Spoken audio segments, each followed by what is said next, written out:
बिस्मिल्लाहिर्रहमानिर्रहीम। यहाँ पे देखें हम प्री ऑपरेटिव और क्या कहते हैं जो इंट्रा ऑपरेटिव और पोस्ट ऑपरेटिव जो मैनेजमेंट है किसी भी पेशेंट की असेसमेंट एंड इवेल्युएशन है, ठीक है ना, जिसको मैं पोएम बोलता हूँ, ठीक है ना, पर ऑपरेटिव इवेल्युएशन एंड मैनेजमेंट, ये हम पढ़ेंगे, ठीक है ना।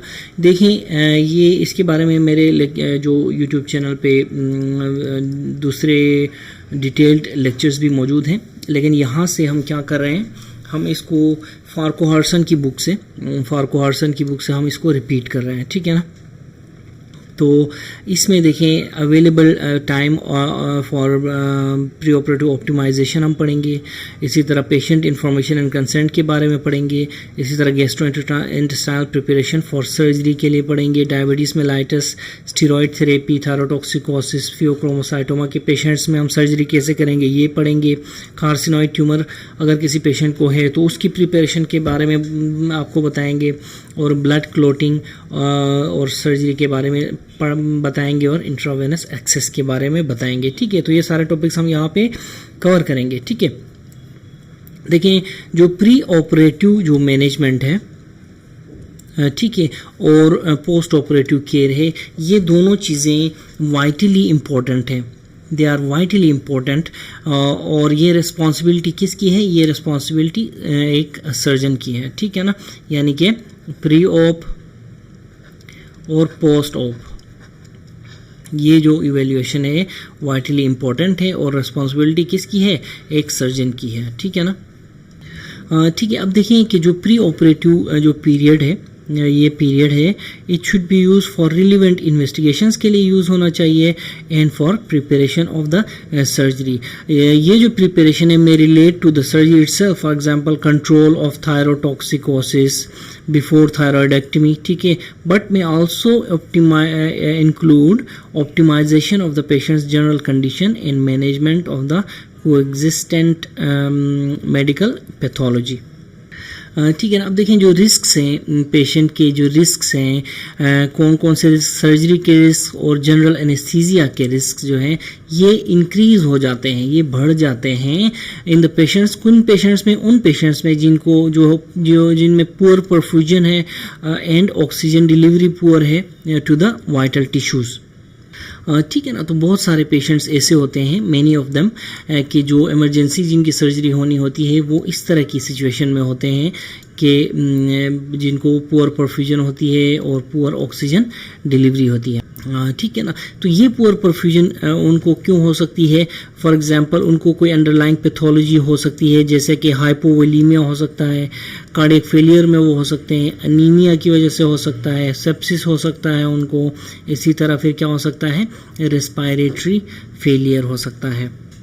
फिर कहता है कि जो बॉडी का जो adequate delivery two of nutrients जो है टू द टिश्यूज़ उतना ही इम्पोर्टेंट है जितना एलिमिनेशन ऑफ द मेटाबोलाइट्स, याद रखें, ठीक है ना।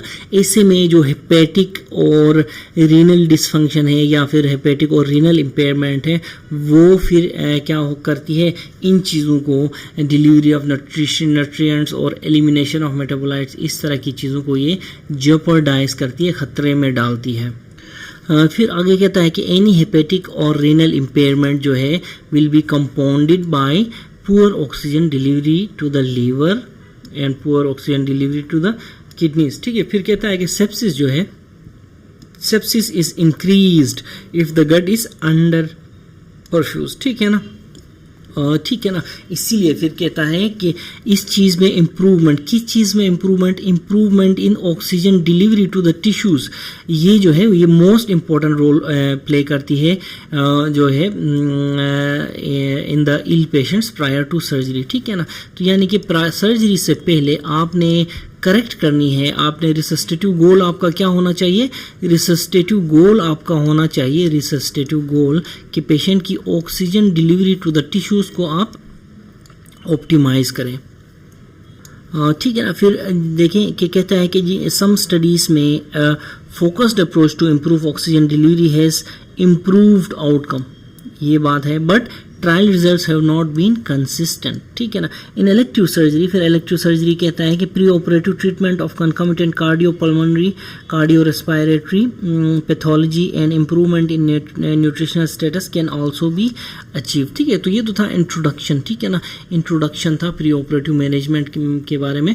देखिए अब देखिए हम पढ़ते हैं available time for pre operative optimisation, ठीक है, ठीक है ना। फिर कहता है कि available time of for pre operative optimisation क्या है कि the time available for general preparation of the patient, ये हाईली वेरिएबल होती है, कहता है हाईली वेरिएबल होती है और डिपेंडेंट किस पे होती है ये, on the rate of deterioration in the surgical condition, यानी पेशेंट की जो सर्जिकल कंडीशन है उसको किस रेट से डिटेरियोरेट कर रही है उस पे डिपेंड करता है ये टाइम। वैसे तो ये हाईली वेरिएबल होता है, ठीक है ना। तो ये फ्यू मिनट्स से लेके फ्यू मंथ्स तक भी जा सकता है ये जो टाइम है, ठीक है ना। फिर 4 मिनट विंडो क्या है, देखें 4 minute window, this is the situation when the patient's only chance of survival is with immediate surgery. 4 minute window क्या है, when the patient's only chance of survival is immediate surgery. Examples include, for example exsanguinating haemorrhage and cardiothoracic trauma, ठीक है ना। Cardiothoracic trauma हो या फिर haemorrhage हो uncontrol, ठीक है ना, हेमरेज हो अनकंट्रोल, ठीक है ना। अब इन दो जगहों पे ये जो है 4 मिनट विंडो क्यों है, mechanics of the gas exchange and cardiac output have been disrupted ऐसे सिचुएशंस में, ठीक है। Surgery has to proceed alongside general resuscitation and forms an integral part of it, ठीक है। देखें इस केस में सर्जरी जो है आपने अलोंग साइड चलानी है रिसस्टेशन के, ठीक है ना। और this salvage surgery is discussed in further in chapters 1, 6, 7 and 8, ठीक है ना। चलो ये तो हो गया। अब देखें 4 आवर्स विंडो, यहाँ पे देखें 4 मिनट विंडो है, ठीक है ना। फिर हमारे पास है 4 आवर्स विंडो है, ठीक है ना।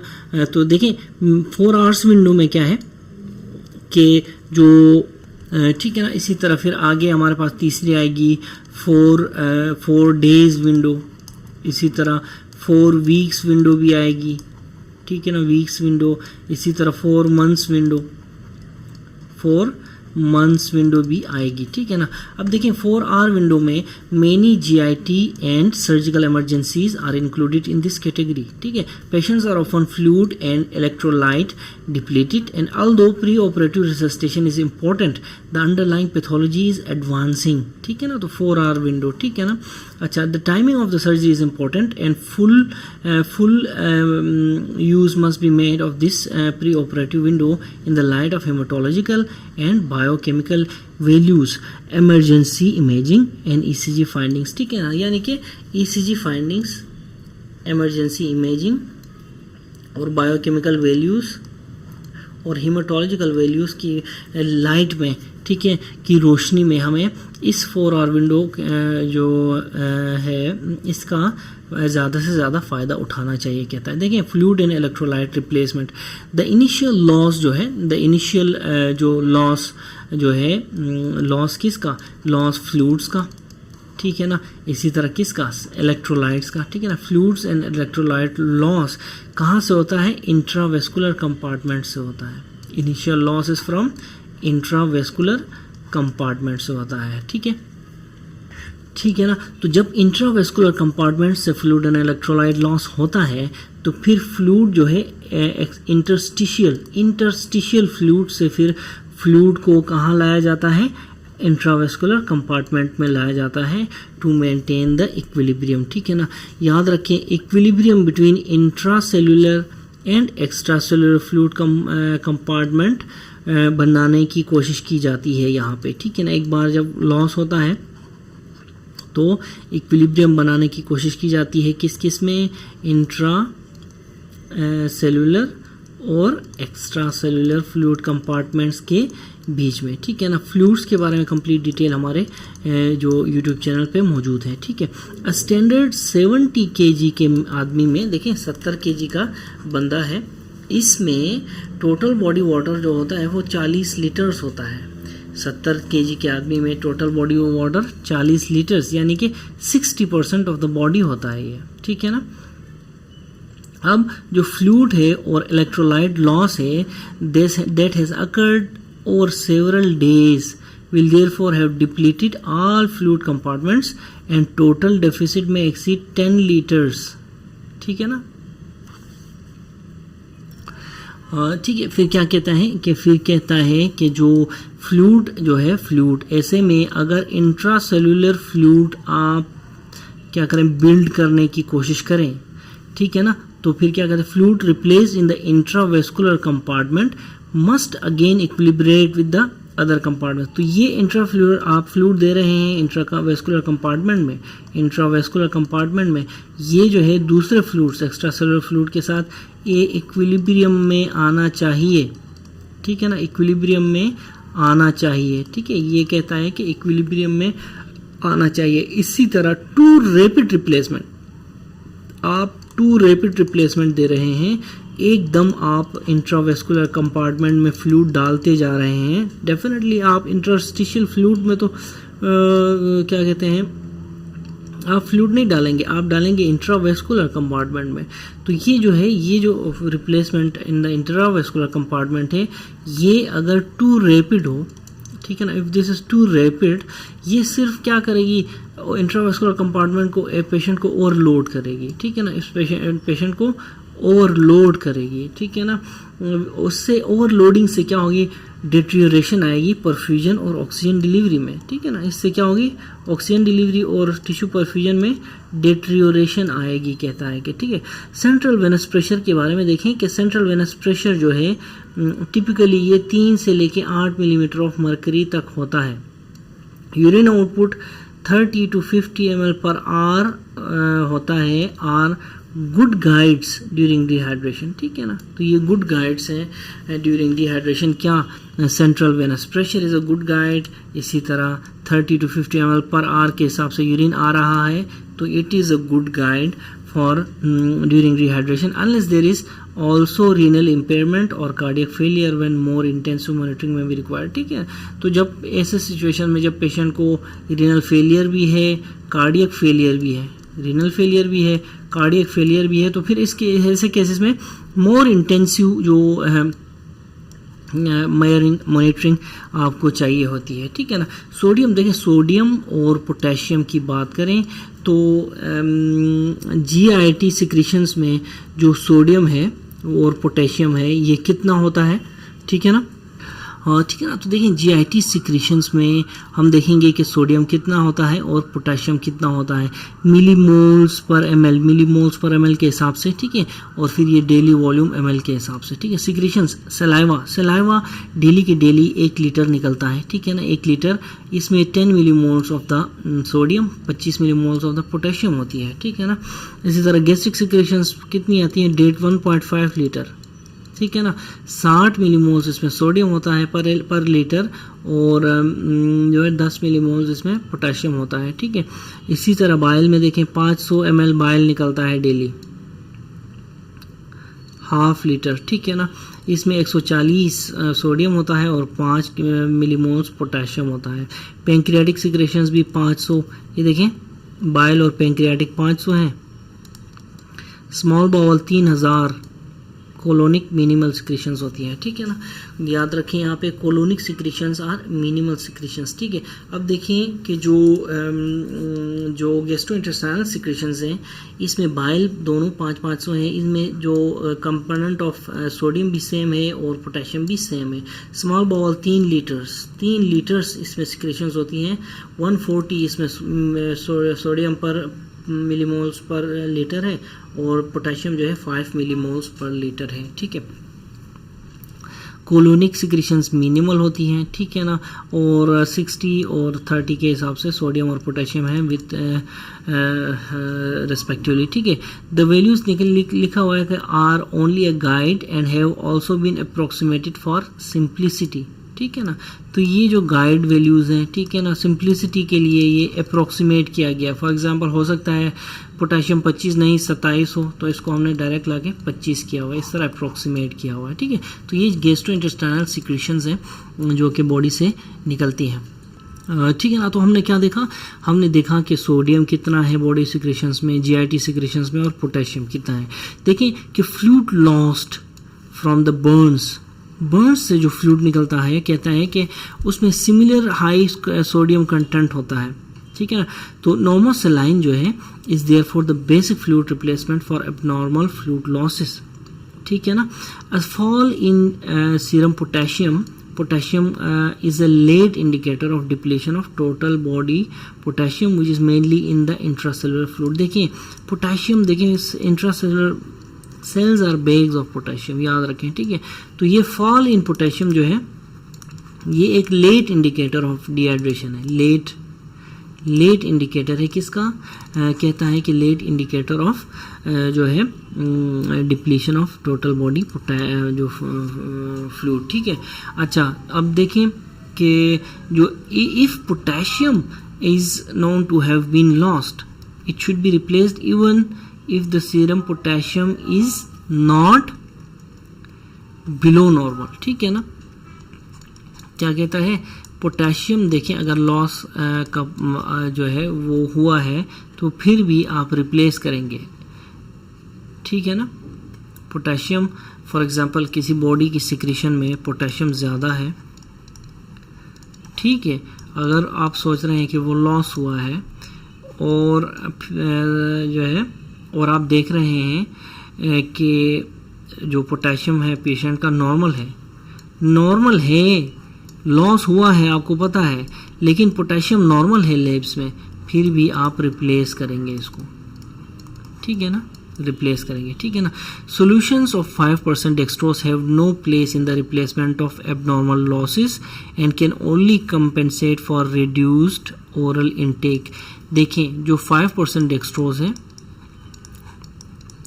इसका एबनॉर्मल लॉसेस को जो है कंपेंसेट करने में या फिर रिप्लेस करने में कोई रोल नहीं है, ठीक है ना। ये कहता है कि डेक्सट्रोज 5% का कोई रोल नहीं है, और याद रखें कि it can only compensate for reduced oral intake. अगर ओरल इनटेक कम है तो आप 5% डेक्सट्रोज दे सकते हैं।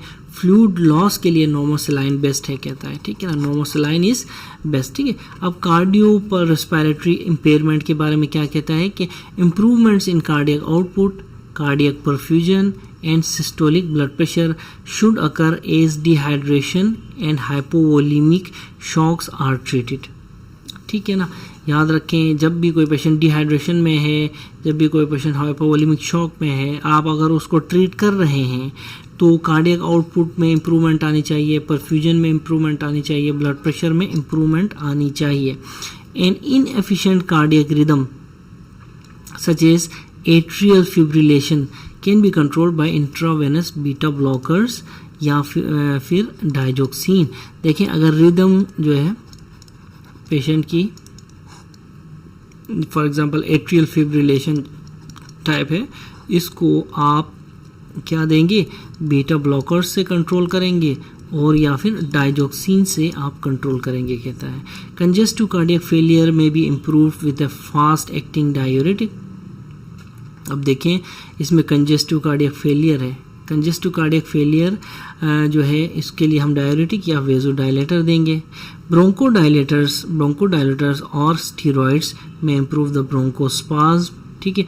एडिसिन may be taken pre operatively that a patient is will still require post operative admission to an intensive care unit for a period of planned artificial ventilation and ionotropic cardiac support, ठीक है ना। उसके बाद जो है intensive pre operative maximisation of oxygen delivery, ठीक है ना, प्री ऑपरेटिव, ठीक है ना।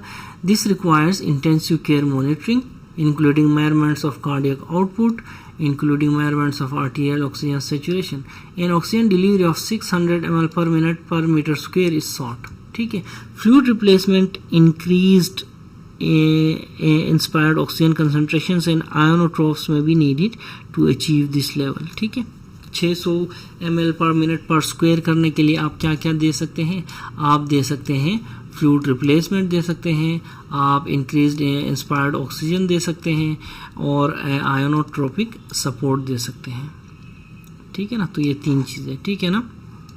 अच्छा, correction of abnormalities of clotting की बात करें, the patient is usually aware of any inherited जो है कोआगुलेशन डिसऑर्डर। अगर पेशेंट को पता है तो ठीक है, वेल एंड गुड है। एक्वायर्ड कोआगुलेशन डिफेक्ट्स जो है आर मोर कॉमन, ठीक है ना, particularly in the context of an acutely ill patient. A drug history is also important. Aspirin, clopidogrel induce a defect in platelet function associated with the prolonged bleeding time and oozing at operation, ठीक है ना। किसी patient को aspirin है, किसी patient को clopidogrel दिया हुआ है, तो इससे क्या हो सकता है, पेशेंट को ऊजिंग हो सकती है, ठीक है ना, ड्यूरिंग सर्जरी, ठीक है। तो इसका भी कहता है कि आपको पता होना चाहिए, ड्रग हिस्ट्री में आती है ये, ठीक है, ड्रग हिस्ट्री में ये चीज़ें आती हैं, ठीक है। इसी तरह जो many other drugs including NSAIDs, direct antithrombins and some antidepressants such as citalopram are also associated with increase risk of bleeding. देखिए सिटालोप्राम जो है, डेप्राम जिसको बोलते हैं, एसिटालोप्राम या सिटालोप्राम, ठीक है, दोनों जो है वो क्या कहते हैं कि ये जो है इंक्रीज रिस्क ऑफ ब्लीडिंग के साथ एसोसिएटेड है, ठीक है। एनसेड्स भी जो है एसोसिएटेड है और डायरेक्ट एंटीथ्रोम्बिन इनहिबिटर्स भी एसोसिएटेड हैं कहता है, ठीक है ना। Measurement of full blood count and a coagulation screen helps in the initial assessment when a clotting abnormality is suspected। तो इन जब भी देखें क्लोटिंग एबनॉर्मेलिटी है पेशेंट को, आप क्या करेंगे, क्लोटिंग एबनॉर्मेलिटी में आप करेंगे फुल ब्लड काउंट, आप करेंगे कोआगुलेशन स्क्रीन, ठीक है ना। तो ये इनिशियल असेसमेंट के लिए आपकी हेल्प करेंगे कहता है, ठीक है ना। लो प्लेटलेट काउंट, अगर प्लेटलेट काउंट 50 से कम है, 50 से कम है तो it should be corrected with the platelet transfusion.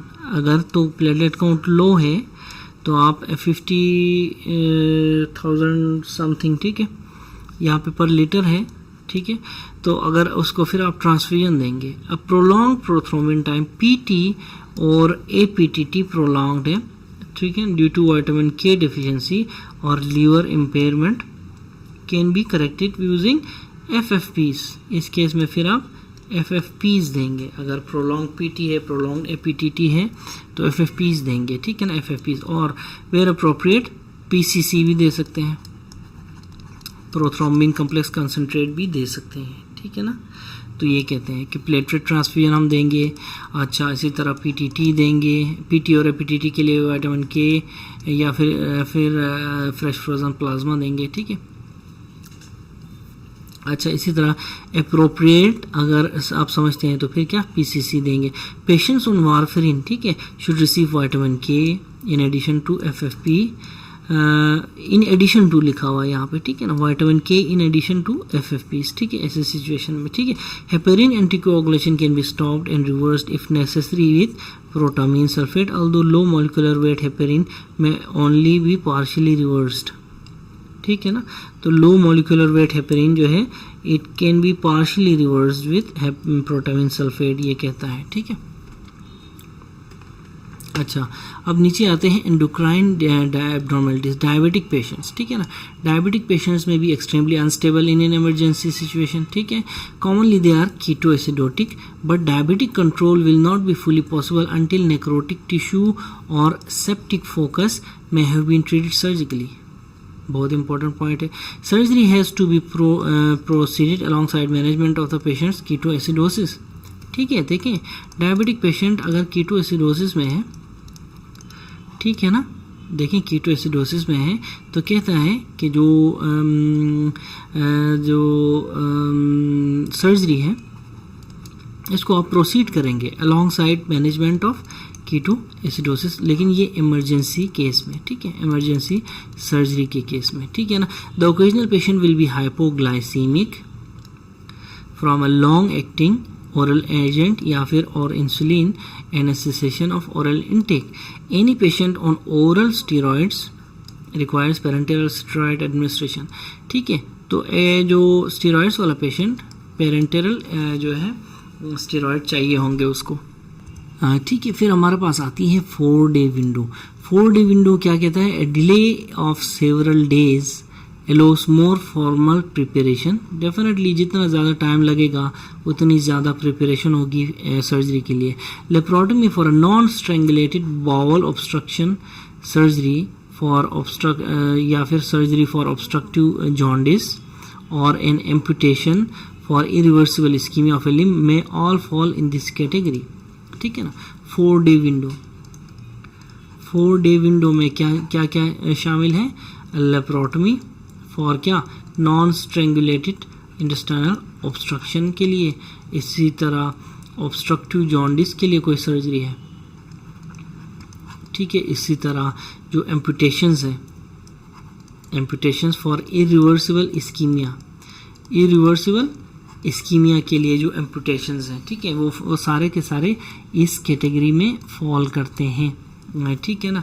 Medical treatment can be instituted for cardiac failure और हाइपरटेंशन। ठीक है ना। अगर हाइपरटेंशन है, कार्डियक फेलियर है, मेडिकल ट्रीटमेंट। ठीक है। Pre operative treatment of obstructive airway disease और respiratory infection with physiotherapy, bronchodilators and antibiotics may all be beneficial. Anaemia can be corrected with blood transfusion pre operatively. ठीक है, आप BT कर लें, उसको बीटी कर लें, अनीमिया करेक्ट हो जाएगा। Peri operative diabetic management can be planned and diabetic patients on oral are usually oral agents are usually temporarily converted to insulin। ठीक है, ठीक है ना। तो जो ओरल हाइपोग्लाइसेमिक्स हैं, जैसा कि मैंने बताया, इनको हम इंसुलिन में कन्वर्ट कर सकते हैं। ठीक है, इनको हम इंसुलिन में डाल सकते हैं। जॉन्डिस पेशेंट्स जो है are at increase risk of renal failure. याद रखें, jaundice patients are increase risk of renal failure. This is now believe to be mainly secondary to fluid shifts with an overall fluid and electrolyte depletion. ठीक है, and should be corrected pre operatively. ठीक है, तो इनको भी आपने treat करना है जॉन्डिस पेशेंट्स का। ठीक है, obstructive jaundice clinically causes prolong PT which may reverse with administration of vitamin K. ठीक है ना। तो विटामिन के की रेजिम में मैंने पहले भी बताया था, ऑब्स्ट्रक्टिव जॉन्डिस की रेजिम में हम विटामिन के देते हैं पेशेंट को। ठीक है, वारफरिन एंटीकोआगुलेशन के बारे में देखें कि warfarin anticoagulation can either be partially और फुली रिवर्स्ड। ठीक है ना। तो वारफरिन एंटीकोआगुलेशन पार्शियली और फुली हम रिवर्स करेंगे। ठीक है, depending on the thrombotic risk of the patient. ठीक है, when the thrombotic risk is extremely high, ठीक है ना, the patient is converted to intravenous heparin for easier control. ठीक है ना। There is time for insertion for an inferior vena केवा catheter if this is indicated. ठीक है, तो आईवीसी भी, ठीक है ना, थ्रोम्बोफिलिया के पेशेंट्स में। ठीक है, if a patient had no effective oral intake in the week before surgery and gastrointestinal operation is planned, after which oral intake will be further delayed, the institution of IV feeding before surgery में भी beneficial. ठीक है ना, ivy feeding. फिर हमारे पास है क्या है, हमारे पास 4 वीक विंडो वाला पीरियड है। ठीक है ना। तो 4 वीक्स। ठीक है, हमने क्या देखा, 4 आवर्स देखे, हमने क्या देखा, 4 डेज देखे, हमने क्या, अब हम कर रहे हैं 4 वीक्स। ठीक है ना। अब देखें, most cancer surgeries can be delayed for several weeks without detriment. ठीक है, आप cancer, most of the cancer surgeries can be delayed for several weeks. This allows better medical control of severe hypertension or other cardiorespiratory pathology. There is also time for benefit to accrue from the cessation of the smoking. अगर ऐसे patient में smoking है, ठीक है ना, ठीक है। Occasionally this window must be utilized for surgical correction of another pathology which if uncorrected will make surgery more hazardous। ठीक है, for example A carotid endarterectomy will greatly reduce the incidence of an intraoperative stroke in a patient with a severe carotid stenosis. ठीक है ना, who requires another major surgery. देखिए एक patient है, उसको एक मेजर सर्जरी की ज़रूरत है, साथ में उसको कैरोटिड स्टेनोसिस भी है. ऐसे पेशेंट को, ठीक है ना, इलेक्टिव सर्जरी से पहले आप घर भेज दें, उनसे कहें कि कार्डियोलॉजी वाले के पास भेज दें.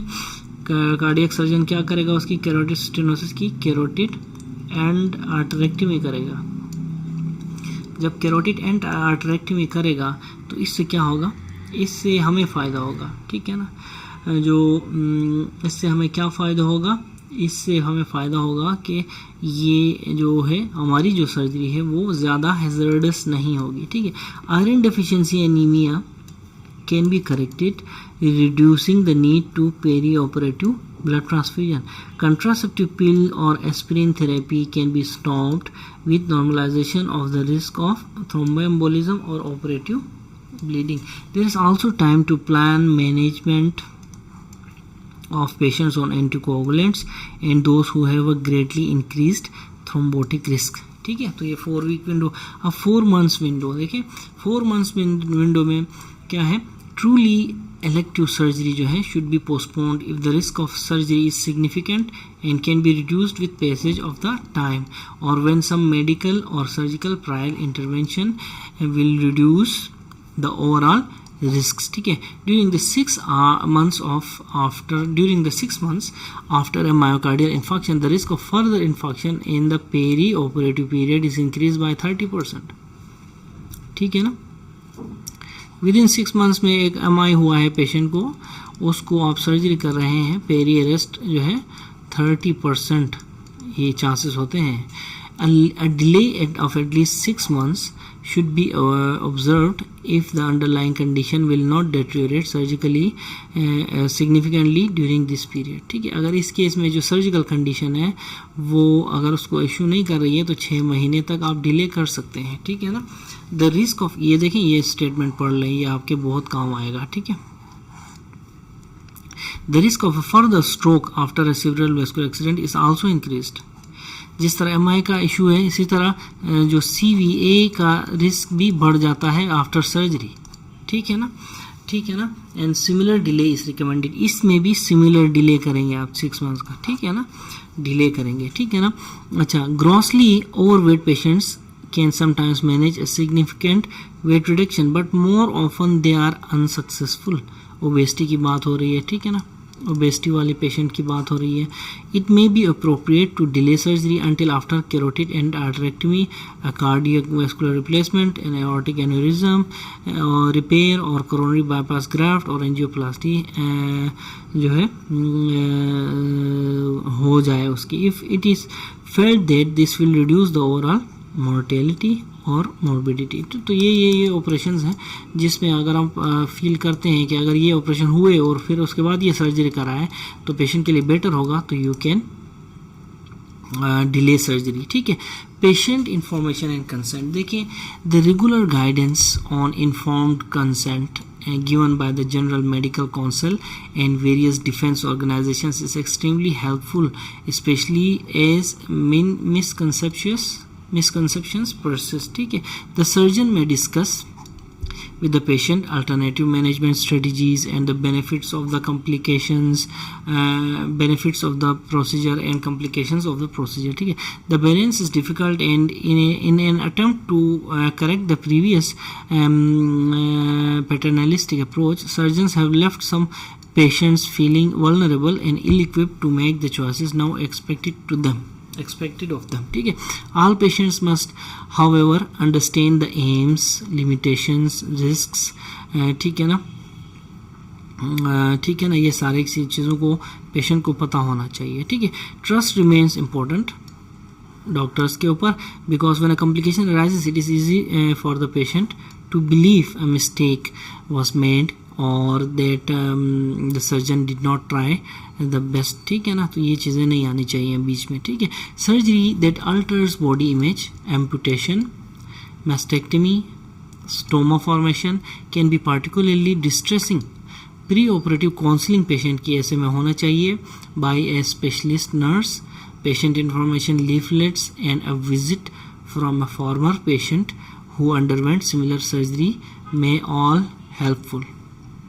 ठीक है ना, तो ये सारे की सारी चीज़ें consent and education of the patient के बारे में बताई गई हैं। ठीक है, तो गैस्ट्रोइंटेस्टाइनल प्रिपरेशन फॉर सर्जरी। ठीक है, ठीक है ना, तो देखें कि जो जनरल एनेस्थीसिया देने के टाइम में फिर पेशेंट क्या कहता है कि स्टोमक जो है, स्टोमक हमारा fully ideally it should be empty. ठीक है ना, to reduce the risk of aspiration of gastric contents. ठीक है ना, स्पेशली कब during induction of anaesthesia and recovery in the recovery room. ठीक है, इन इलेक्टिव सर्जरी देखें, इलेक्टिव सर्जरी में क्या होता है, a period of 6 hours without food and 2 hours without clear fluids is normally requested by anesthetist. In some emergency situations, however, surgery cannot be delayed for 6 hours. In addition, a patient with an intestinal obstruction will often not have an empty stomach.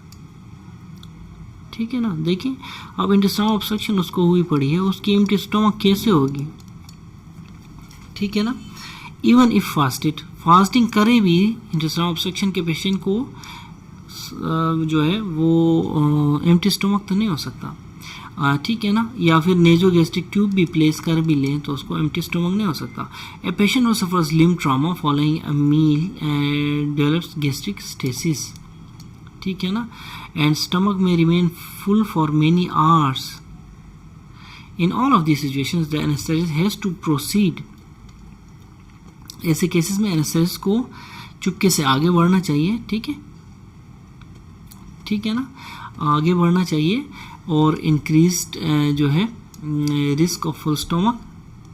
ठीक है ना, and taking care to ensure that rapid intubation can be safely achieve. ठीक है, ऐसे cases में if stomach is full, it's not empty, तो anaesthetist को, और सर्जरी इनएविटेबल है, सर्जरी भी आपने करनी है, जबकि उसको गैस्ट्रोपेरेसिस हुआ पड़ा है। ठीक है ना, स्टमक उसका खाली नहीं हो रहा। ठीक है ना, गैस्ट्रोपेरेसिस होगा, स्टमक उसका खाली नहीं हो रहा। भाई देखिए, a patient who suffers a limb trauma, खाना खा लिया पेशेंट ने, ट्रॉमा हो गया उसको। ठीक है ना, ठीक है, अब इस ट्रॉमा की वजह से गैस्ट्रिक स्टेसिस आती है, गैस्ट्रिक स्टेसिस, तो पेशेंट का स्टमक एम्प्टी करना पॉसिबल नहीं है इतनी जल्दी, जबकि हमें सर्जरी करनी है जल्दी। तो फिर एनेस्थेटिस्ट का रोल आता है यहाँ पे। एनेस्थेटिस्ट को इंक्रीज रिस्क के साथ एक अच्छी तरीके से उसको क्या करनी चाहिए, जो है फुल स्टमक के साथ भी एक सेफ इंट्यूबेशन करने की कोशिश करनी चाहिए। बहुत सारे सर्जन्स फिर कहता है कि now abandoned bowel preparation except for low rectal anastomosis. देखिए कि इतनी इंपॉर्टेंट बात है, बहुत सारे surgeons have now abandoned bowel preparation और except for low rectal anastomosis. Mechanical clearance of the colon can be achieved in 36 hours before surgery by a variety of means, but oral proprietary preparations of ethylene glycol or sodium picosulfate have proved the most satisfactory. ठीक है, ethylene glycol,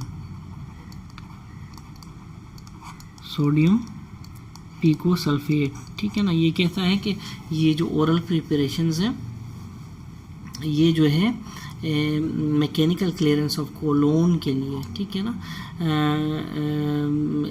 in the 36 hours before surgery, ये important इन्होंने role दिखाया है, कहते हैं satisfactory role दिखाया, कहता है। Most surgeons recommend a phosphate enema if full bowel preparation is not performed. ठीक है, phosphate enema. Pre operative bowel preparation is not possible, pre-operative bowel preparation is not possible when there is an intestinal obstruction. देखें, intestinal obstruction है तो उसकी pre operative bowel preparation possible नहीं है, कहता है। ठीक है ना, and an intra operative on table lavage is an alternative. ठीक है, फिर ऐसे केसेस में हम ऑन टेबल लवाज करते हैं। ठीक है, ठीक है ना, तो इंटेस्टाइनल ऑब्स्ट्रक्शन के केस में प्री ऑपरेटिव जो बाउल प्रिपरेशन पॉसिबल नहीं है। ये कहता है, ठीक है। इसी तरह डायबिटीज़ की बात करें, ठीक है, diabetic patients should ideally have no residual long acting insulin और oral hypoglycemic agents affecting their blood glucose levels at the time of surgery, ठीक है ना। Conversion during the previous 24 hours to short acting soluble insulin allows more greater flexibility if blood glucose levels become labile, ठीक है। तो कहता है कि long acting जो इंसुलिन है इसको आप नीचे करके कन्वर्ट करके शॉर्ट एक्टिंग इंसुलिन में आप करेंगे, ठीक है। Most hospitals have a standard protocol for management of diabetic surgical patients but the insulin is usually given as a continuous infusion in 1 to 3 international units per hour and adjusted according to blood glucose levels. Conversion back to the original regime should wait re-establishment of the normal oral food। जब भी NPO break करके patient intake लेना शुरू करेगा, कुछ तो intake नहीं लेते ना, फॉर एग्जांपल कुछ केसेस अपेंडेक्टमी केसेस में पेशेंट इनटेक जल्दी स्टार्ट करेगा। इसी तरह कोई CBD एक्सप्लोरेशन है, कोई इस तरह की सिचुएशन है, ठीक है, गट एनास्टोमोसिस है, फर्स्ट प्राइमरी रिपेयर है, ऐसे केसेस में तो 5 दिन तक चलता है, ठीक है। अच्छा, even after minor surgery the patient must be warned that there may be temporarily increased insulin requirements relating to the stress response and increased steroid production, ठीक है। इसी तरह emergency surgery on diabetic patients is often complicated by poor diabetic control and failure to recognize and treat hypoglycemia or ketoacidosis perioperatively may have a disastrous consequences, ठीक है। तो ये भी एक अच्छा पॉइंट है, ठीक है। अब स्टेरॉयड थेरेपी की बात करते हैं।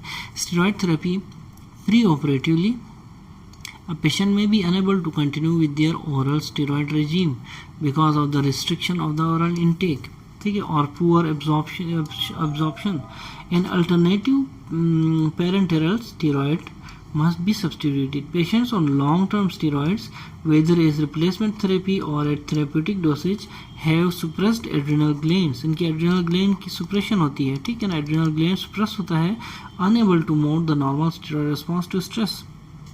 तो इनको नॉर्मल जो स्टेरॉयड रिस्पॉन्स आता है स्ट्रेस के लिए वो नहीं हो पाता, ठीक है ना। जब वो नहीं हो पाता तो peri operatively both groups should receive parenteral hydrocortisone, ठीक है ना, which is then maintain during post operative period, initially parenterally and later orally, ठीक है।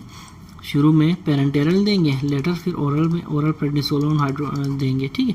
On the day of surgery 100 mg of hydrocortisone is given 1 hour before surgery. 1 घंटा पहले हम hydrocortisone देते हैं लॉन्ग टर्म कोर्टिकोस्टेरॉइड पेशेंट्स में, and a further 100 mg 8 hours and a further 100 mg in 8 hours, ठीक है।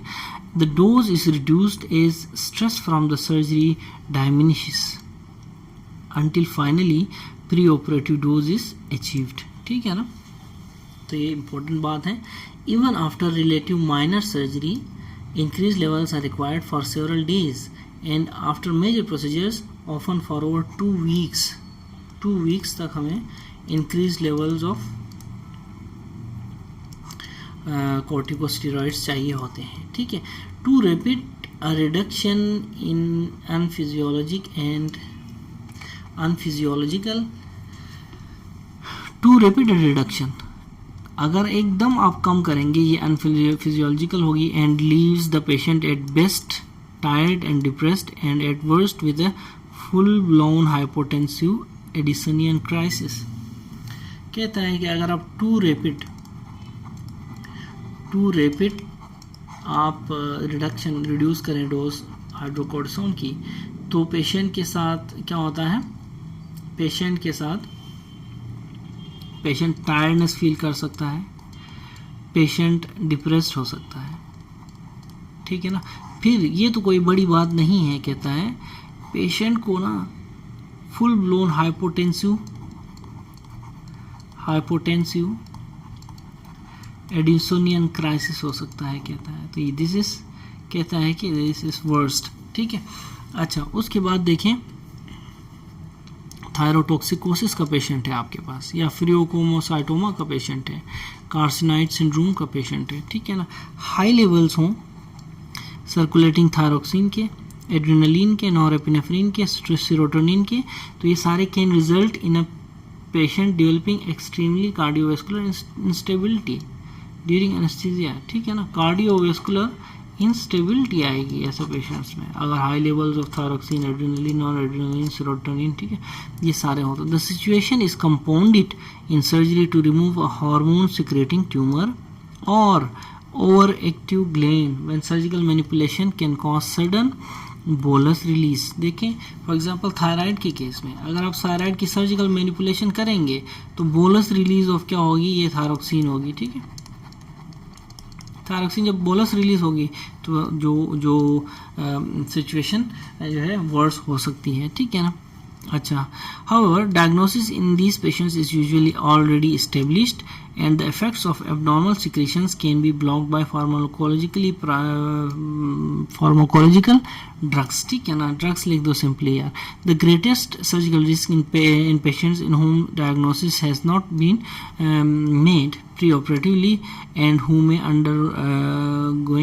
may be undergoing unrelated surgery। Fuck this English is too much tough, ठीक है ना। द ग्रेटेस्ट सर्जिकल रिस्क कहाँ हो सकते हैं, अगर पेशेंट अनडायग्नोज चला जाए तो हो सकता है, ठीक है ना। ये बात है थायरोटॉक्सिकोसिस और फियोक्रोमोसाइटोमा में, ठीक है। ब्लड क्लोटिंग एंड सर्जरी, ठीक है, ब्लड क्लोटिंग एंड सर्जरी देखते हैं। थ्रोम्बोएम्बोलिक प्रोफाइलेक्सिस, ठीक है, ठीक है ना, यहाँ पे थ्रोम्बोएम्बोलिक प्रोफाइलेक्सिस देखेंगे हम,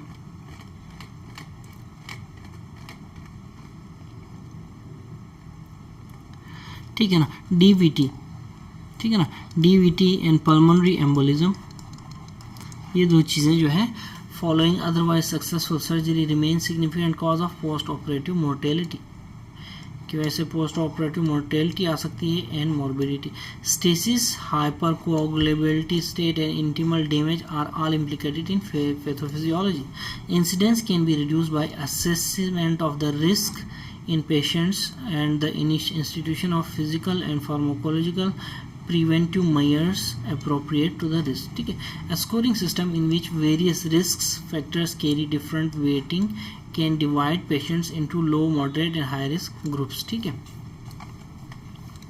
The most important general risk factors for thrombosis include a personal family history, ठीक है, non hereditary thrombophilia, immobility, increased age, obesity, pregnancy, combined contraceptive pills, severe infection, ठीक है, inflammatory bowel disease and underlying malignancy also increase the risk of thrombosis। ये सारे के सारे patient at risk हैं, जिस तरह हमने पढ़े थे ना पेशेंट एट रिस्क हमने लास्ट वीडियो में, ठीक है। और हमारा क्वेश्चन भी था कि what are those patient at risk. Major additional risk factors relate to the magnitude of the operation and the immobility associated with it, ठीक है। In particular, trauma and surgery to the hip, pelvis and lower limb are associated with increased risks, ठीक है। तो trauma to the surgery, ठीक है ना, trauma and surgery of the hip, pelvis and lower limb, ठीक है। क्या trauma and surgery of क्या hip, pelvis, लोअर लिम्ब, ठीक है। अच्छा, प्रिवेंटिव स्ट्रेटजीज, जो प्रिवेंटेटिव स्ट्रेटजीज हैं can be divided into physical measures to help to prevent stasis and pharmacological measures, ठीक है ना, टू रिड्यूस द कोआगुलेबिलिटी, ठीक है। तो फिजिकल स्ट्रेटजीज क्या है, प्रिवेंटिव स्ट्रेटजीज, फिजिकल मेजर्स हैं, प्रिवेंटिव स्ट्रेटजीज फार्माकोलॉजिक मेजर्स हैं, ठीक है। अर्ली देखें फिजिकल मेजर्स जो हैं ये कम करेंगे स्टेसिस को, फार्माकोलॉजिक मेजर कम करेंगे कोआगुलेबिलिटी को, ठीक है। Early mobilisation in graduated compression stockings after surgery are important in preventing post operative stasis but most thrombosis develop during surgery, ठीक है ना, याद रखें। मोस्ट थ्रोम्बोसिस कहता है कि मोस्ट जो थ्रोम्बोसिस हैं वो डेवलप करते हैं ड्यूरिंग सर्जरी, अलबत्ता अर्ली मोबिलाइजेशन और ग्रेजुएटेड कंप्रेशन स्टॉकिंग्स ये जो हैं जो पोस्ट ऑपरेटिव स्टेसिस को रोकने के लिए, स्टेसिस को इनहिबिट करने के लिए ये इंपॉर्टेंट रोल प्ले करते हैं। ठीक है। अच्छा, a variety of mechanical devices that cause intermittent calf compression either by direct external pressure or by initiating calf muscle contraction with intermittent foot pulse are available in the operating theatre. ठीक है, तो ये भी हो सकता है अगर आपका ऑपरेशन थिएटर वेल डेवलप्ड है, if it is a well developed. ठीक है, Farquharson, this book is Farquharson, remember. अच्छा, हेपेरिन प्रोफाइलैक्सिस, ठीक है, is the most widely used pharmacological. अब ड्रग्स कौन सी हैं थ्रोम्बोप्रोफाइलैक्सिस के लिए? Heparin prophylaxis. ठीक है ना, लो मॉलिक्यूलर हेपेरिन हम यूज़ कर सकते हैं। इनका एडवांटेज होता है ओवर लॉन्ग हाफ, जो लॉन्ग मॉलिक्यूलर वेट का लॉन्गर हाफ लाइफ। ठीक है, have the advantage of longer half life. ठीक है, देखिए जो लो मॉलिक्यूलर वेट हेपेरिन है इनका ना लॉन्गर हाफ लाइफ है, ये कहता है।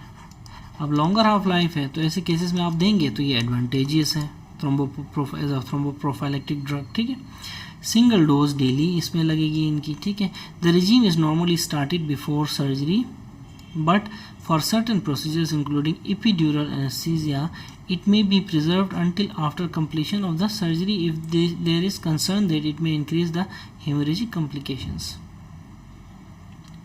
ठीक है ना, तो हेपेरिन प्रोफाइलैक्सिस हम देंगे, लेकिन अगर हेमोरेजिक प्रोफाइलैक्सिस जो कॉम्प्लिकेशंस है इनको क्या कहते हैं, इनको वो इंक्रीज़ कर रही है। फॉर एग्जांपल आप सोच रहे हैं कि इंक्रीज़ ना कर दें, तो सर्टेन प्रोसीजर्स में इवन एपिड्यूरल एनेस्थीसिया में भी आप जो है सोच सकते हैं इसके बारे में कि यार कंसर्न हो सकता है आपका।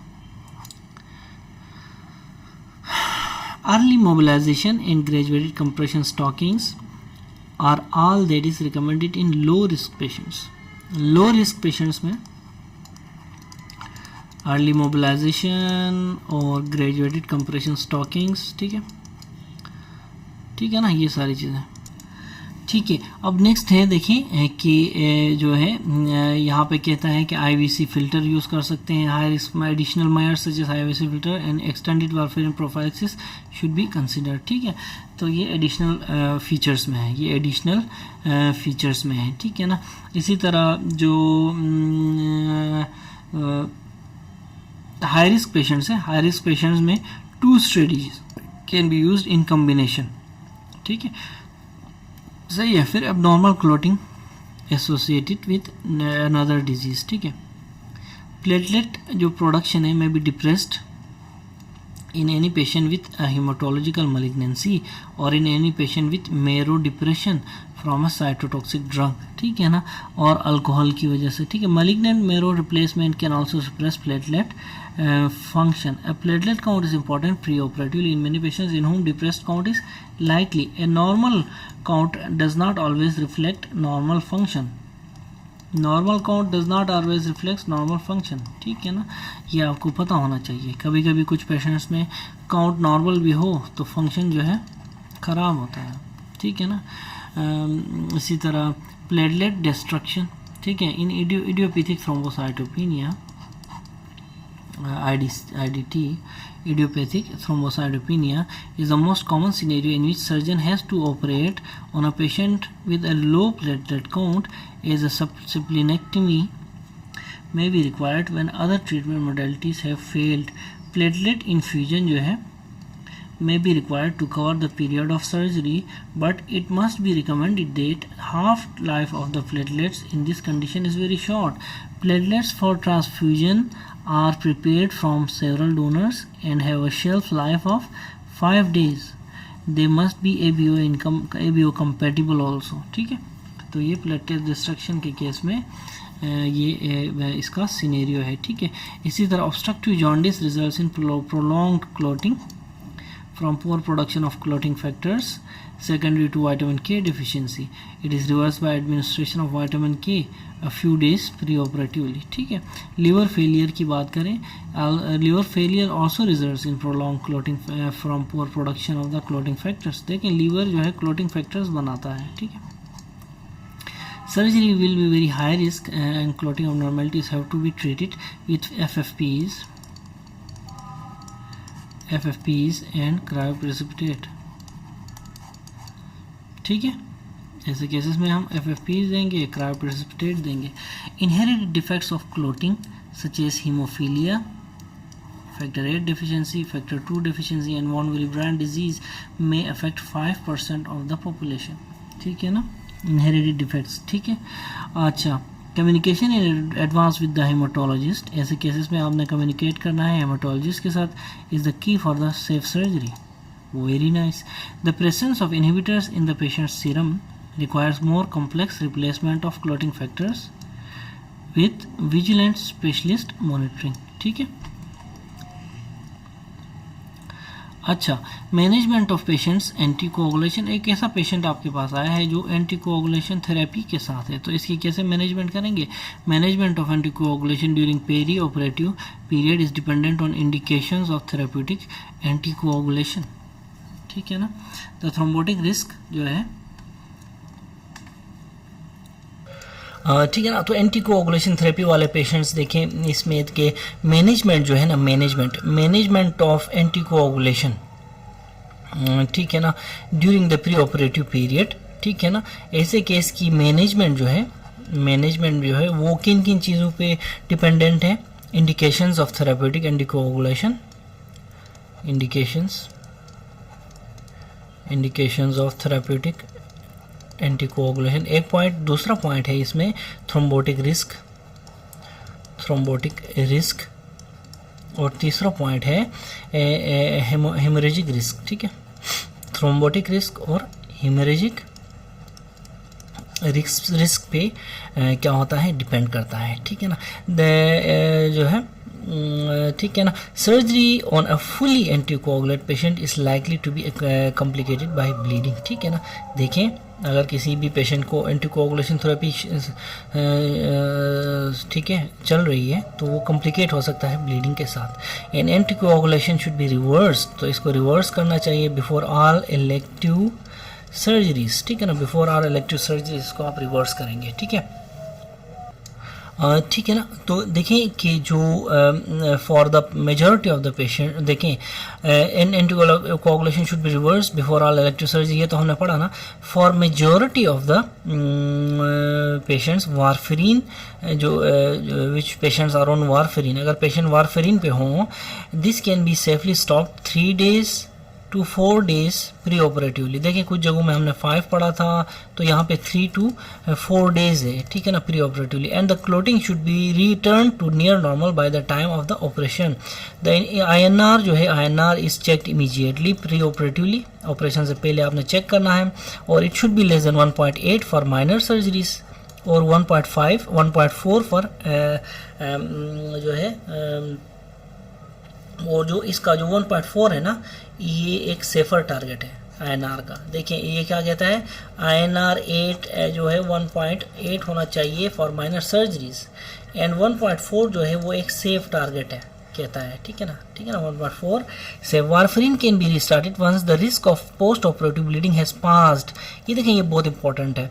वारफरीन कब स्टार्ट करेंगे? वारफरीन उस वक्त स्टार्ट करेंगे जब पोस्ट ऑफ ब्लीडिंग का जो रिस्क है, आप वूंड को असेस करेंगे. इसमें पोस्ट ऑफ ब्लीडिंग का जो रिस्क है वो पास हो चुका हो तो आप वारफरीन स्टार्ट करेंगे. फॉर एग्जांपल ये एक ऐसा जख्म है, ठीक है ना, ये देखें ये हील हो रहा है, ठीक है ना, हील हो चुका है, या फिर कोई इशू है, तो वारफरीन जो है आप डिपेंडिंग ऑन द क्या रिस्क ऑफ ब्लीडिंग. ठीक है, रिस्क ऑफ ब्लीडिंग. अगर रिस्क ऑफ ब्लीडिंग नहीं है, आप सोच रहे हैं, तो वारफरीन स्टार्ट कर देंगे. ठीक है ना. अच्छा, माइनर सर्जरी के बारे में ये कुछ कह रहा है. देखें, after minor surgery patients can return to their normal drug regime the day after surgery. अगर माइनर सर्जरी है तो एक दिन बाद आप वारफरीन स्टार्ट कर सकते हैं, ठीक है ना। And therapeutic levels will gradually be restored over several days. More urgent reversal of warfarin जो है anticoagulation can be achieved by low dose intravenous vitamin K which takes around 6 hours. Intravenous, ठीक है ना, याद रखें intravenous vitamin K, intravenous vitamin K. हम सोच रहे थे पिछली वीडियोस में कि विटामिन के जो है आईएम दिया जाता है, लेकिन आईवी दिया जाता है, ठीक है। विच टेक्स अराउंड 6 आवर्स, ठीक, 6 hours. This is combined with fresh plasma और clotting factor concentrate when there is greater urgency. Greater urgency हो तो विटामिन के के साथ कहता है कि एफएफपीस कंबाइन कर सकते हैं और जो है क्या कहते हैं जो क्लोटिंग फैक्टर कंसनट्रेट आप जो है दे सकते हैं, ये कहता है, ठीक है ना। अब what is the difference between clotting factor concentrate और पीसीसी, ठीक है, तो ये क्वेश्चन है, ठीक है ना। ये लिखा है कि मैंने पेशेंट इज ओवर एंटीकोगुलेट, चलो ठीक है, ये सही है। Patient with high risk thrombosis, for example those with a recent personal history of thrombosis, thrombophilic factors और मैकेनिकल हार्ट वाल्व। देखिए मैकेनिकल हार्ट वाल्व वाला पेशेंट भी हाई रिस्क ऑफ थ्रोम्बोसिस में होता है, ठीक है ना। Should have a protocol tailor to their needs by lane with a haematologist, ठीक है, तो हीमेटोलॉजिस्ट के साथ कंसर्न करना चाहिए। There is delicate balance between thrombosis and surgical haemorrhage that needs to be assessed, ठीक है ना। Conversion from warfarin to heparin anticoagulation is usually instituted, ठीक है ना। वारफेरिन से हेपेरिन में conversion is instituted as the effects of heparin can be quickly reversed enabling the patient's coagulation status to be managed perioperatively more safely। देखें warfarin से हम जाते हैं हेपेरिन में, हेपेरिन को हम क्विकली रिवर्स कर सकते हैं, ठीक है ना, क्विकली रिवर्स कर सकते हैं और पेरी ऑपरेटिव जो प्रोसीजर है वो मोर सेफली किया जा सकता है, ठीक है ना, ठीक है ना। और पेशेंट का कोआगुलेशन स्टेटस भी मोर सेफली डील किया जा सकता है, ठीक है ना, याद रखें। द इन्फ्यूजन ऑफ नॉन, ये रीज़न है, यही रीज़न है कि हम वारफेरिन से हेपेरिन में क्यों आते हैं, ठीक है ना, हम वारफेरिन से हेपेरिन में क्यों आते हैं। This is a depressor, you have to ask your fellows, ठीक है ना, whether they know or not, to check whether they know or not, ठीक है। अच्छा, the infusion of non fractionated short acting intravenous heparin यानी unfractionated heparin, जिसके बारे में हमने पहले भी बात की हुई है, is simply stopped 1 hour prior to the surgery. देखिए हमने बुक्स में पढ़ा 2 आवर्स, यहाँ पे लिखा हुआ है 1 आवर, ठीक है। The half life is only 1.5 hours. देखिए इसकी हाफ लाइफ कितनी है अनफ्रैक्शनेटेड हेपेरिन की, 1.5 आवर्स है, but it is more rapid reversal, but if more rapid reversal become necessary then protamine sulphate can be given, ठीक है ना, तो प्रोटामीन सल्फेट हम दे सकते हैं, ठीक है ना। Cooperation is essential between surgeon, anaesthetist, cardiologist, haematologist in managing these high risk patients, ठीक है ना। तो ये बहुत इंपॉर्टेंट बातें आपको बता रहा हूँ। आफ्टर आईवीसी फिल्टर, इन आईवीसी फिल्टर, देखिए आईवीसी फिल्टर में be considered but only protect against pulmonary embolus, ठीक है। आईवीसी फिल्टर सिर्फ प्रोटेक्ट करेगा पल्मोनरी एम्बोलस, ठीक है ना। देखिए ये हार्ट है, ठीक है ना, हार्ट की ये राइट साइड है, ये सुपीरियर वेना केवा, इंफीरियर वेना केवा, right atrium.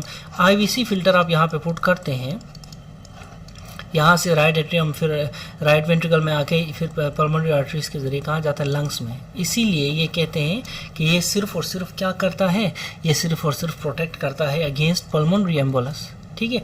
It does not prevent a deep venous thrombosis से तो ये नहीं बचाएगा ना, डीप वेनस थ्रोम्बोसिस से ये नहीं बचाता, और complication of thrombus formation on a prostatic heart valve में भी अगर कोई थ्रोम्बोस फॉर्मेशन उससे तो नहीं बचाएगा ना, ये तो इधर लगा हुआ है, ठीक है, विद इन द एट्रिया और an arterial graft. The IVC filter is usually inserted by radiologist, radiologist डालता है, याद रखो आईवीसी फिल्टर कौन डालता है, रेडियोलॉजिस्ट डालता है, बहुत इंपॉर्टेंट पॉइंट है। Few days before surgery, surgery से फ्यू डेज पहले आप आईवीसी फिल्टर लगाएंगे, ठीक है ना, आईवीसी फिल्टर लगाएंगे। An increasing number of patients are on low dose aspirin for prevention of thromboembolic events. Aspirin and other antiplatelet agents produce irreversible platelet dysfunction and hemostasis can only return to normal as new platelets are formed, ठीक है ना, याद रखें। Aspirin बहुत important point है, जो aspirin है ना, एस्पिरिन है और लो डोज एस्पिरिन, ठीक है, जो है, और other antiplatelet agents, other antiplatelet agents. ये क्या है, ये क्या करते हैं, ये जो इरिवर्सिबल प्लेटलेट डिसफंक्शन कराते हैं, ठीक है, irreversible platelet dysfunction, irreversible platelet dysfunction कराते हैं। जब तक न्यू प्लेटलेट्स नहीं बनते तो इनका कोई रोल नहीं होता, याद रखें, ठीक है। न्यू प्लेटलेट्स बनेंगे तो कोआगुलेशन स्टार्ट होगी, न्यू प्लेटलेट्स के नहीं बनने तक ये वाले जो प्लेटलेट्स हैं ये बेकार हैं, क्योंकि एस्पिरिन और एंटीप्लेटलेट एजेंट्स इनको इरिवर्सिबली जो है ब्लॉक किया होता है, ठीक है ना, ठीक है। Therefore if this agents are to be discontinued prior to the surgery at least a week must elapse, ठीक है ना। इसीलिए कहते हैं कि एक हफ्ता तो जाना चाहिए अगर ये जो ड्रग्स हैं, ये अगर आप बंद करना चाह रहे हैं। फॉर एग्जांपल प्लेटलेट्स अंदर मौजूद हैं लेकिन वो इरिवर्सिबली इनहिबिटेड हैं, वो 5 दिन से 7 दिन तक ये जाना चाहिए नए प्लेटलेट्स बनने में, ठीक है ना, ठीक है ना। For platelet activity to improve significantly, वही वाली बात है, जब नए प्लेटलेट्स आएंगे तो ही कुछ काम होगा, और ये फिर 5 से 7 दिन में होता है, अ वीक लिखा हुआ है, ठीक है ना, एस्पिरिन और उसके लिए। Stopping aspirin significantly increases the probability of perioperative cardiac events in patients in at risk patients. याद देखें, अगर एस्पिरिन आप रोकते हैं एट रिस्क पेशेंट्स में तो इनको ना ये एट रिस्क होते हैं, ये एट रिस्क होते हैं कार्डियक इवेंट्स के लिए, कार्डियक इवेंट्स के लिए ये एट रिस्क होते हैं, ठीक है ना। And this often outweighs the increase risk of bleeding, ठीक है, ओवरवेज ये फिर हमारे लिए ये ज़्यादा इंपॉर्टेंट बन जाता है एस्पिरिन, ठीक है, एज़ कम्पेयर टू ब्लीडिंग के, ठीक है ना। अच्छा, ठीक है, फिर हमारे पास क्या है, इंट्रावेनस एक्सेस, ठीक है।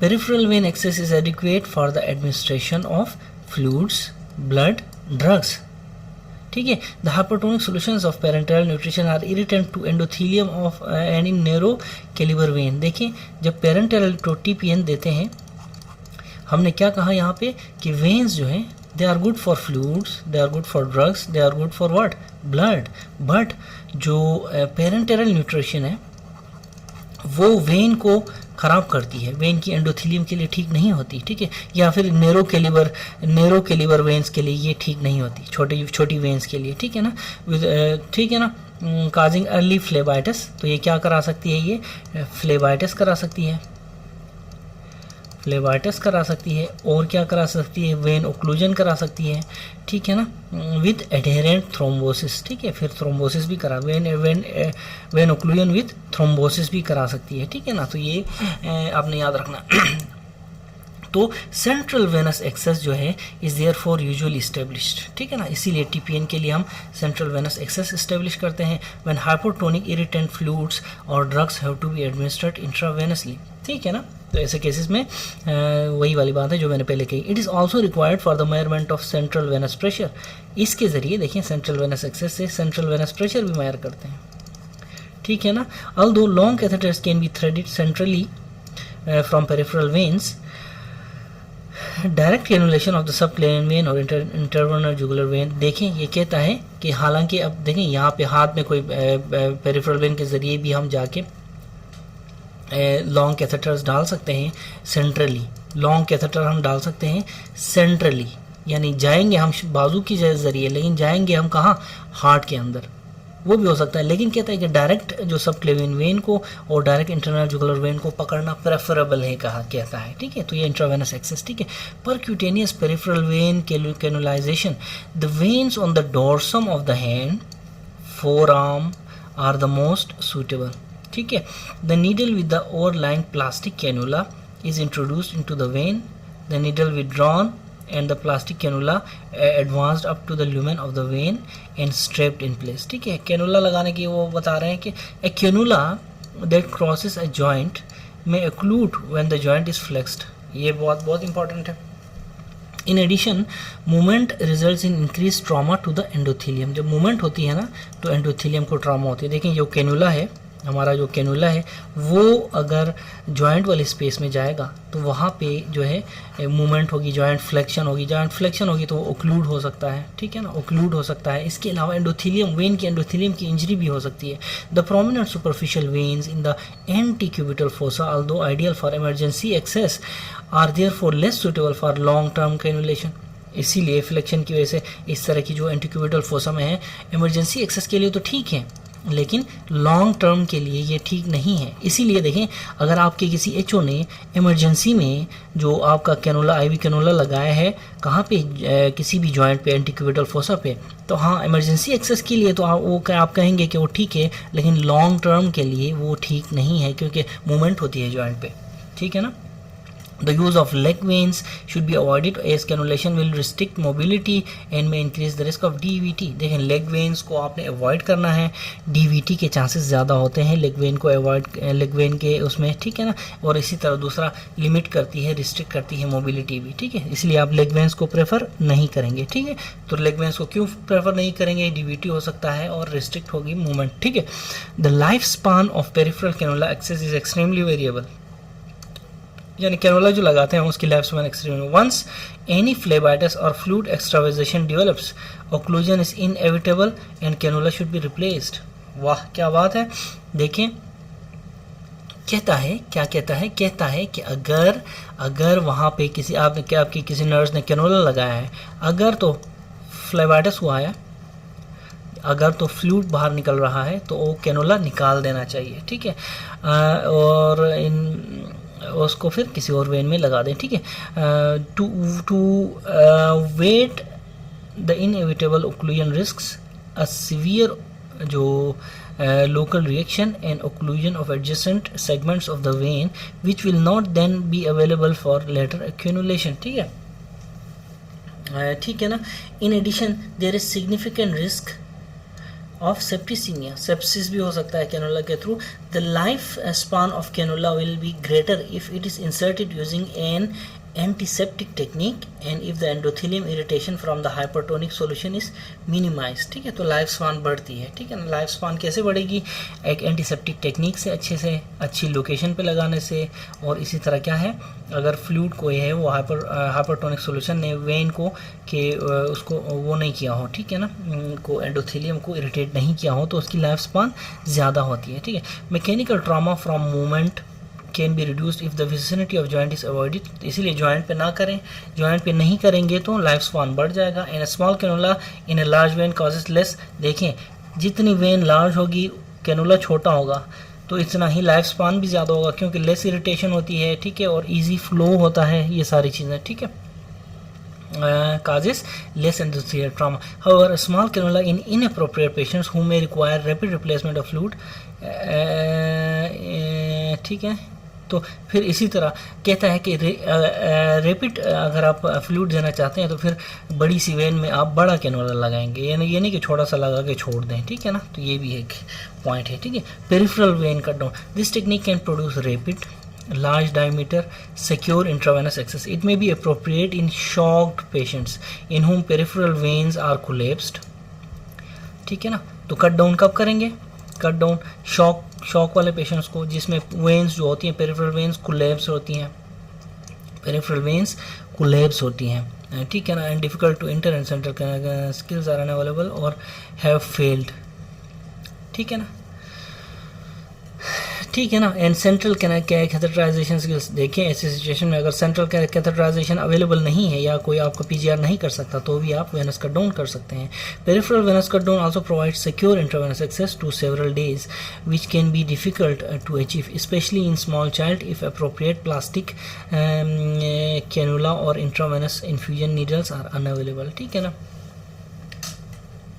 ठीक है ना। तो कहता है कि चिल्ड्रन में ये जो वेनस कट डाउन है वो एक लॉन्गर टाइम के लिए एक्सेस हमें वो करती है, ठीक है, specially in case of children, क्योंकि चिल्ड्रन में जो है छोटा होता है, वेन्स नहीं मिल पाती, इस तरह की दूसरी जो है कंडीशंस होती हैं, ठीक है। A transverse colon is made और a transverse incision is made over a vein, the subcutaneous tissue is opened by sharp और blunt dissection on either side. देखें अगर ये वेन है, ठीक है ना, तो इसको हम क्या करेंगे, इसको हम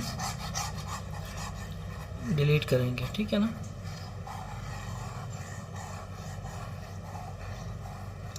ठीक है ना। तो क्या कहता है कि जो वेन है इसमें ट्रांसवर्स इस तरह का इंसिजन देंगे। फिर जब इंसिजन देंगे, ठीक है ना, सबक्यूटेनियस टिश्यू वगैरह को डायसेक्ट करेंगे, अंदर से डायसेक्ट करेंगे, ठीक है ना। डायसेक्ट करने के बाद क्या करेंगे, ठीक है ना, on either side of the vein dissect करेंगे until an artery forceps can be passed beneath it, ठीक है। फिर यहाँ से हम आर्टरी फोर्सेप्स पास करेंगे, ठीक है, beneath it, use to draw ligature round under the vein. फिर हम वहाँ से लाइगेचर सिल्क वगैरह या जो वाइक्रिल से हम करेंगे specially. This ligature is then tied as far as distally as possible.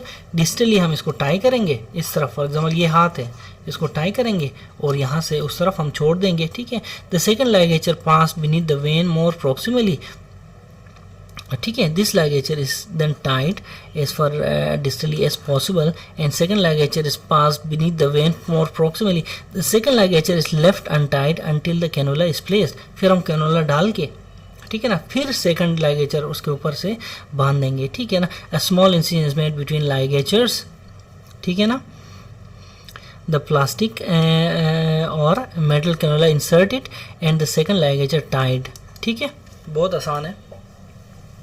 To hold the vein snugly against the outside of the cannula, ठीक है। It in a small child the long saphenous vein at the ankle is the most suitable as the risk of DVT is not consideration and this vein is of large caliber, ठीक है, anatomically in a standard position पे होती है, ठीक है ना। venous cut down जो है एक वो है, ठीक है ना, important procedure for to gain fast IV access, ठीक है। Interosseous access was a common route for infusion of blood and fluids in early years of the 20th century. It fell into a disuse as intravenous techniques improved, but regained popularity during 1990s as the fastest route for circulatory access in young child, ठीक है। The most suitable side is anteromedial surface of proximal tibia 1 to 3 centimeter below the tibial tubercle, ठीक है ना। अब ये tibia है, यहाँ पे टिबियल ट्यूबरकल है, 1 to 3 centimetre below tibial tubercle हम इंटरोसियस एक्सेस गेन करते हैं, ठीक है। 18 to 20 gauge needle is satisfactory in babies, but over 1 year of age 13 to 16 gauge is more suitable. The needle should be stiff so that it does not break or insertion into the bone and have it will not break on insertion into the bone and have a stylet to prevent marrow plugging and lumen during insertion, ठीक है। तो ये बात है। Then the needle is inserted at an angle of 15 degrees from the perpendicular, ठीक है। 15 perpendicular लगाएंगे, इसके 15 डिग्रीज पे आपने इंसर्ट करना है, ठीक है, away from the tibial growth plate। इस tibial growth के opposite वो करेंगे and stylet फिर remove करेंगे। This technique is also possible in adults but a drill is required। Adults में ड्रिल के जरिए आप ये काम करेंगे। This technique is not without its dangers and distal limb gangrene has been reported, ठीक है। इससे डिस्टल लिम्ब गैंग्रीन होता है इंटरोसियस एक्सेस से, बहुत इंपॉर्टेंट पॉइंट है ये, ठीक है। इसी तरह आगे आ जाए। Central venous catheterization are used increased frequency in surgical patients. Peripheral thrombophlebitis from mechanical and chemical irritation is reduced and the lifespan of access is greatly, ठीक है। थ्रोम्बोफ्लेबाइटिस कम हो गया है, लाइफ स्पान ज़्यादा हो गई है, ठीक है। इसी की वजह से सेंट्रल वेनस कैथेटराइजेशन की वजह से मल्टी चैनल लाइंस, इसमें मल्टी चैनल लाइंस होती हैं विद 2 और 5 चैनल्स, इसमें 2 से 5 चैनल्स होते हैं। Allow monitoring of the central venous pressure, इसी तरह सेंट्रल वेनस प्रेशर भी इससे मेजर किया जा सकता है थ्रू 1 चैनल। एक चैनल के जरिए हम देखें 3-4 चैनल्स होते हैं, 3 से 5, ठीक है। एक चैनल के जरिए हम CVP, एक चैनल के जरिए हम फ्लूइड्स, इस तरह हम कर सकते हैं, ठीक है ना, ठीक है ना। Through 1 channel continuous administration of intravenous fluids is second and infusion pump administration of insulin, heparin, inotrope through the third, ठीक है। तो ये चीज़ें हो सकती हैं, ठीक है ना। यहाँ पे बहुत इंपॉर्टेंट बातें हैं, देखें। जो एक है उससे हम क्या कर सकते हैं, एडमिनिस्ट्रेशन ऑफ इंसुलिन, हेपेरिन और आयोनोट्रोप्स दे सकते हैं, ठीक है ना। और सेकंड के ज़रिए सेकंड के ज़रिए हम आईवी फ्लूइड्स दे सकते हैं, और दूसरा जो वाल्व है उसके ज़रिए हम सेंट्रल वेनस कैथेटर हम मेयर कर सकते हैं। Further channels can be use for bolus administration of drugs. ठीक है, अगर बोलस एडमिनिस्ट्रेशन किसी को देनी है तो फर्दर चैनल्स हम यूज़ कर सकते हैं, ठीक है ना। और रिमूवल ऑफ ब्लड या फिर ब्लड सैम्पलिंग करनी है तो फिर फर्दर चैनल्स है, तो ठीक है ना। तो काफ़ी फ़ायदे की होती है सेंट्रल वेनस कैथेटराइजेशन, ठीक है ना। इसी तरह दीज लाइन्स में be inserted after induction of anaesthesia as part of peri-operative anesthetic care, or they can be inserted in the conscious patient either pre or post operatively। ये भी हो सकता है, ठीक है, या तो ये जीए के ज़रिए या फिर कॉन्शियस पेशेंट को में भी किया जा सकता है, हम तो ऐसे ही करते हैं, ठीक है। Ultrasound guidance reduces the risks. देखिए अल्ट्रासाउंड गाइडेड भी हो सकती है, ये ब्लाइंड भी हो सकती है। अल्ट्रासाउंड गाइडेड होगी तो it should reduce the risk, ठीक है ना। It should be use, ultrasound should be use whenever available कहा हुआ है, ठीक है। Sterility is mandatory in infective complications if infective complications are to be minimise, ठीक है। The patient is placed supine and tilted 15 to 30 degrees head down to fill the veins of the neck, ठीक है ना। Patient को आप supine रखेंगे, head को 15 to 30 degrees downward tilt करेंगे, इसको हेड को 15 to 30 डिग्रीज डाउनवर्ड टिल्ट करेंगे तो वेन्स इंगोज होंगी, ठीक है ना। वेन्स अपीयर होंगी एंड सुपीरियर मीडियास्टिनम भी इंगोज होगा। There are multiple commercial kits for cannulation but all are based on initial entry into the vein with a needle followed by manoeuvres to advance a long catheter safely into the superior vena cava, ठीक है ना। It is dangerous to advance the catheter through a needle as in this technique the needle can cut the catheter, catheter with a resultant embolus of the catheter tip, ठीक है। इसमें in the सेल्डिंगर technique, ठीक है, सेल्डिंगर technique, ठीक है, a flexible guide wire is inserted down the needle. Seldinger technique, इसके बारे में भी हमने डिटेल से पढ़ा हुआ है, ठीक है ना। The needle is then removed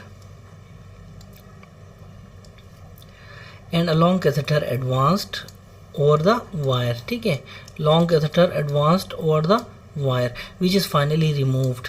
Intermediate dilating cannula may be used over the wire if the large bore catheter is required, ठीक है। तो ये सारी चीज़ें। An alternative to the Seldinger technique is to use a needle and a cannula together for the initial venous insertion.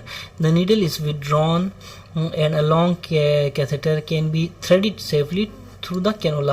An initial small skin incision is essential if catheter is to be threaded or a wire. Otherwise, the catheter cannot be passed through the skin.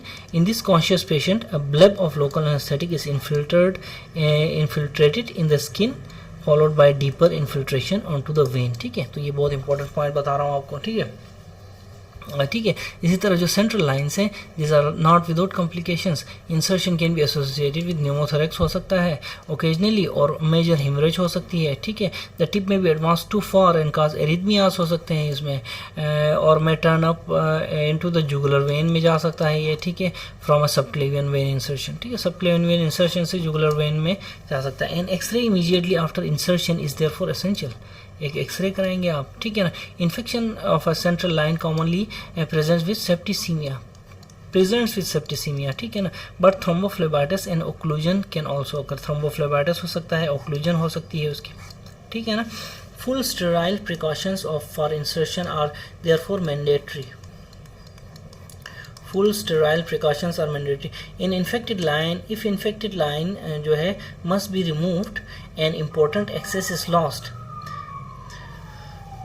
ठीक है ना। क्या कहता है, if an infected line जो है, अगर infect होती है लाइन तो जो है वो रिमूव किया जाएगा और important access is lost. Multi channel multipurpose lines unfortunately are prone to infective complications unless all personal using them observe similar strict precautions. Single channel dedicated lines are therefore used when long term access is required for prolong intravenous feeding and administration of cytotoxic drugs, ठीक है ना। Internal jugular vein catheterization क्या है,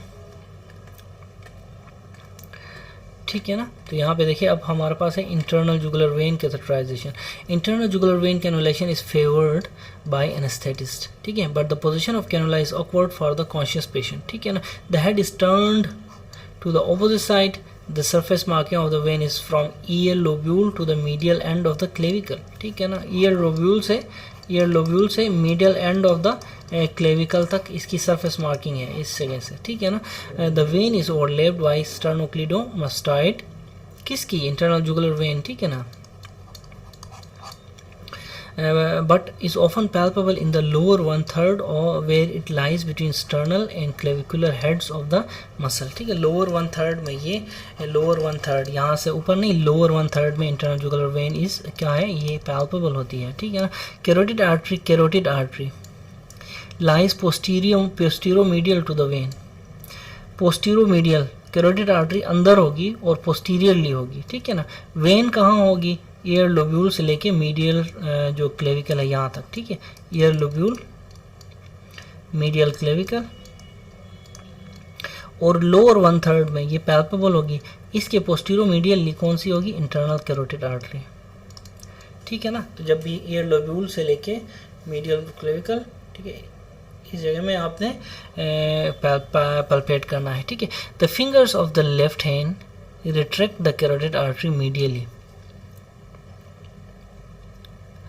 and skin entry is at the apex of the triangle formed by confluence of the two heads of the sternocleidomastoid, ठीक है, confluence of the sternocleidomastoid. The needle is slanted at 30 degrees to the skin and advanced caudally, ठीक है ना।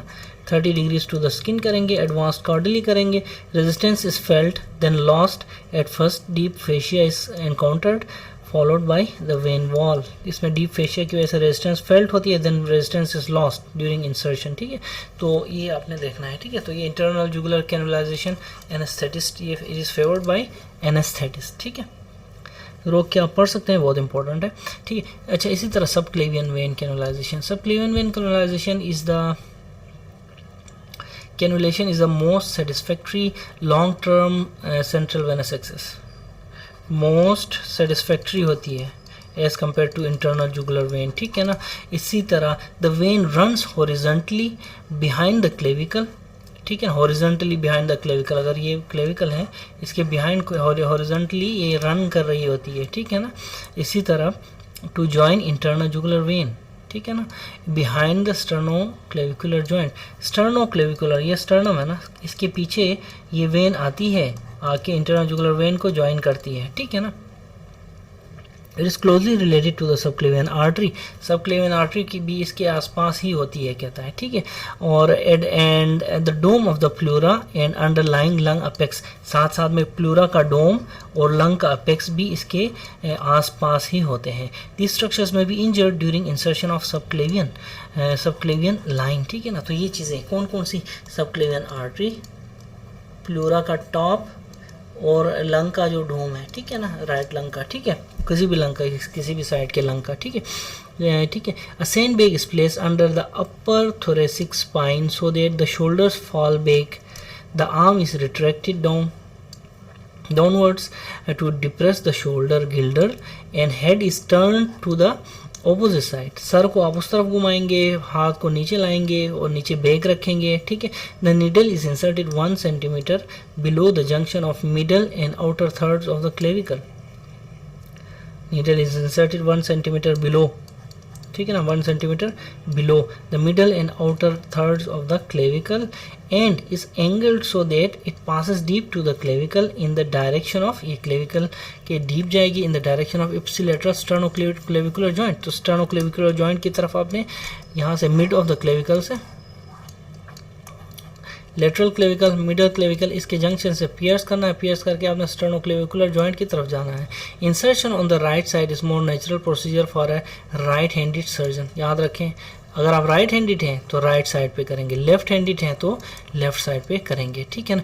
But on the left side is often easier to advance the cannula into the optimum position as the angle of superior vena cava is less acute, ठीक है ना। Left side पे superior vena का angle less acute होता है, ठीक है ना, इसलिए लेफ्ट साइड पे यार इजी है, लेकिन राइट हैंडेड सर्जन है तो उसको राइट साइड पे पास करना चाहिए, ठीक है। अच्छा, उसके बाद आ जाओ इनटू द ऑप्टिमम पोजीशन, ठीक है।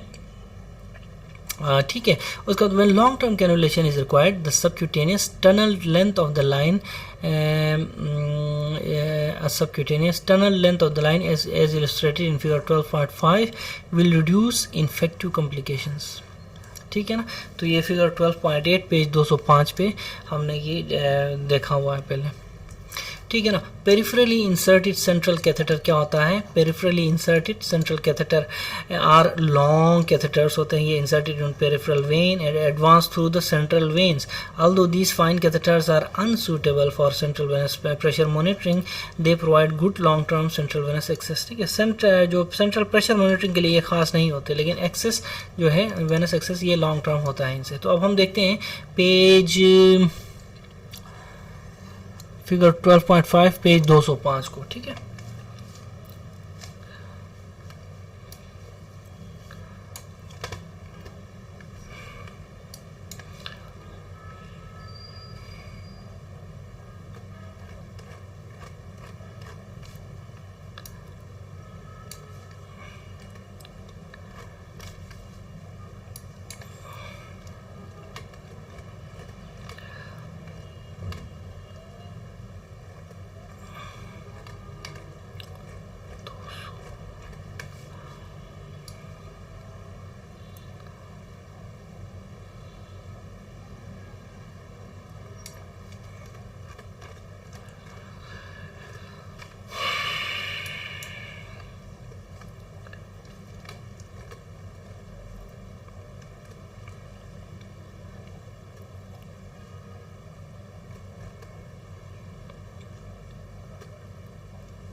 ठीक है ना। तो ये जो है, ये जो फिगर है क्या है, 12.5 पेज 205 पे हम आ गए हैं, ठीक है। किसके? फार्कोहार्सन के, ठीक है।